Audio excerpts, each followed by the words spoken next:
carrots to eggplants to romaine lettuce. This is Paul Pachter, CEO of Long Island Cares. 1, 2, 3, go. Hi, this is Paul Pachter, Chief Executive Officer of Long Island Cares and the Harry Chapin Regional Food Bank, and welcome to another episode of Breaking Bread, our online program that every time we broadcast it, we're looking at a different important topic of discussion. And today, we're going to be talking about homelessness on Long Island. And I'm very, very excited to welcome our guest, Jonathan Dembo, the Mobile Program Coordinator and Community Outreach Specialist for Hope for the Homeless. So, John, let's get right into it. What is Hope for the Homeless? Well, thanks for having me, Paul. Sure. The Hope for the Homeless program is an outreach specialty program where we are bringing food and supplies to specifically delineated areas of need which do not have local resources available to them. So whether that be in the woods, on the streets, it would be in an area that does not have a lot of components to help the homeless, which I'm seeking out wherever they may be to help lift them up. How many people on a weekly basis or a monthly basis are you delivering food to? And it's not just food, right? It's more than food. No, there's a discretion depending on the time of year. It's wintertime now with the weather. It can range from sleeping bags, which are business donated to us, to socks, which are a big need, to clothing, hand warmers. It really depends.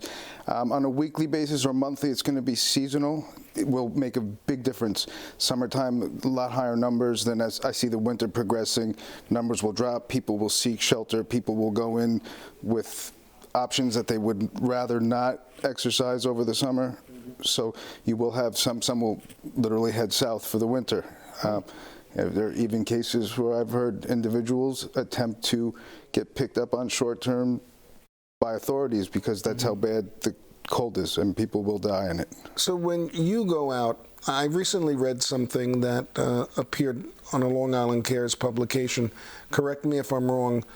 About 400 people a month, between 400 and 415 a month, are getting support through you and the mobile outreach unit. So you're providing food, you're providing clothing, you're providing hand warmers. You mentioned the sleeping bags. This is something that most food banks don't dabble in, doing mobile outreach to the homeless. Correct. That I'm aware of, even from the state or government, I'm the only one out there on a weekly basis in the areas where I go. It's a unique set of circumstances. I mean, the gentleman who trained me was the only other one who had done it. He had done it for 10 years and very modest individual, but this was someone who was highly trained in the military at the highest levels and numerous black belts. And not that that's a component that we need, but it's a unique for the people at home to understand. It's not advisable to just go out into the woods without a set of conditions you want held. And you got to have a plan before you start reaching out to people who are homeless. And I would imagine because a lot of them can be threatened. And I didn't say threatening, I said threatened. Oh, absolutely. And want to really protect themselves. I hear so much about homelessness and the controversy that surrounds it in terms of the numbers. To the best of your estimate, how many homeless people are living either in shelters or in the elements, out of their cars here on Long Island? Due to my level of supplies, I have my van. I load my van up, I can only go so far. That's why we have to delineate areas that are in need, that don't have local resources. If I could give you a name, 4 towns that I could go to and empty my supplies out. So I can't get further east in a certain spot because I'm going to be out of supplies. So you extrapolate those 400 per month across Long Island to some high homeless areas, high ratio. I would think we're approaching 1,000. And that's speculative because, again, I don't have the resources to be able to delve into those in shelters, those in areas that are of high influx besides our local area out east. Well, what sets Hope for the Homeless apart, I think, from other organizations that provide services to people who are homeless, is the fact that you tend to be working with people that are referred to as the street homeless. You're not really in the shelters. You're not going to programs where they may be bedding down for the evening. You literally are going into the woods, under the boardwalk, behind the Home Depot and Lowe's, where people are living in their cars. And so you have a unique perspective. One of the things that seems to be concerning Long Islanders, and I know that you have some experience with this, let's talk about the homeless population living at the Long Island Railroad stations. In your opinion, why are they there, and what do we need to do to connect them to services in the community so that we can get them out of the stations? Okay. The reasons they're there, it's a transportation hub. They can move from point A to point B quickly. They can access donations from people coming and going. There's also the ability to get out of the elements. Train stations are also going to be near local hotspots that they seek out, such as a library, Dunkin' Donuts, high traffic, where you're going to be able to supplement what you need. And in some cases, warmth.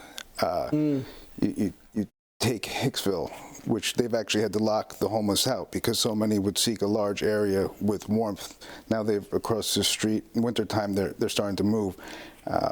So as far as assisting them, I recently was, 2 weeks ago, was asked by a gentleman at a train station location that's serviced by another entity, but he had not seen in a while, to liaise with DSS to start to process to get him out of the train station. So there are other organizations that are contracted that I understand.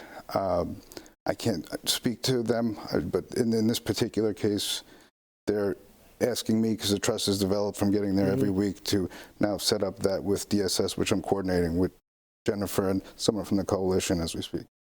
Talk about who the homeless are. You know, a lot of people have these perceptions of who homeless people are, you know, their point of reference, New York City, the boroughs, coming off the 59th Street Bridge, sitting in, you know, on a train grate, you know, in the middle of Times Square.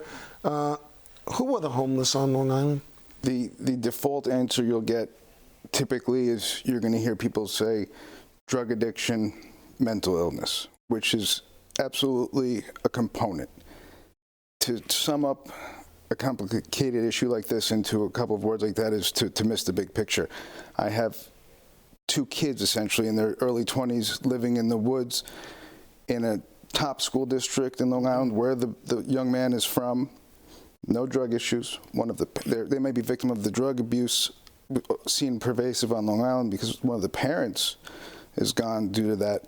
But they are simply puppy love, middle upper class, choosing to live in the woods because they don't have the means otherwise, and there are some, I believe, cognitive issues. And the family doesn't want them at home, doesn't want them together? One's family are removed from the picture due to substance abuse issues. Okay. The others do not want, it's really a grandparent that's only one available, and it's not feasible. They tried it and chose to go back to the street. The other population that I keep hearing about in terms of homelessness are our veterans. That just doesn't make sense to anybody. I mean, why are there veterans on Long Island who are living in the elements because they're homeless? That's been addressed to a point.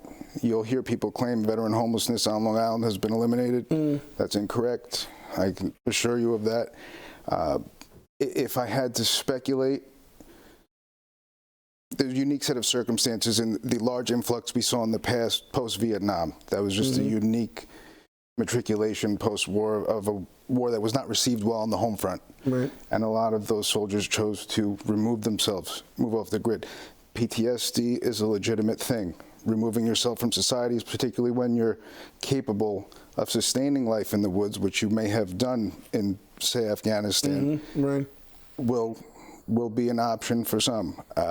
But Nassau County and Suffolk, to a degree, have done a great job of providing venues, conduits, if you will, to get them in other programs, thankfully, as well they should. Is that really what we should be doing to try and solve homelessness on Long Island? Do we need more shelters? Do we need more affordable housing? Do we need more treatment programs? Yeah, I believe the ratio I saw was there are 6 empty dwellings for every homeless individual, even across America. It's being accessible. And the price point, not just for somebody to be able to afford a home before they become homeless. Even when I have a homeless individual I helped get off the street, they required through DSS almost 75 to 80% of her monthly income, which was minimal, to be allowed into the shelter. At that point, her food stamps were dropped from $180 a month to $40. The shelter provides a limited amount of meals 4 days a week. And you have other incidentals in life. That's cost prohibitive. And you're in a room with somebody else to just maintain basic lifestyle, to the point where she's expressed to me, I'm considering going back to the street because I feel like, it's almost non-tenable. So we're trying to work through that. So it's not just the cost of buying a home, affordable, available housing, but even through the system with what's required from the homeless to get off the street is to give their monthly income to the shelter. Now, we get a significant amount of support for this program, but what would you say right now?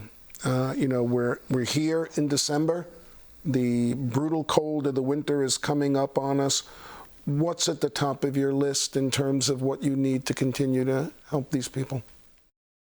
Socks are like gold. Okay. Now, they go through socks at a remarkable rate. And with the cold weather, not just any sock, if it's more money, but the warm weather, climate addressing sock is enormous. I have a sweet old lady who lives at a bus stop, and she will not leave that bus stop. Once it drops below freezing, I've explained to her, you can get a free ride in and free shelter. She will not take it. We've provided her lots of layers, but the feet, always the next day, and I go check on her early, so it's foot warmers and it's hand warmers and it's very heavy woolen socks that people need. Those are the ones I'm most desperate for, but you can imagine the other.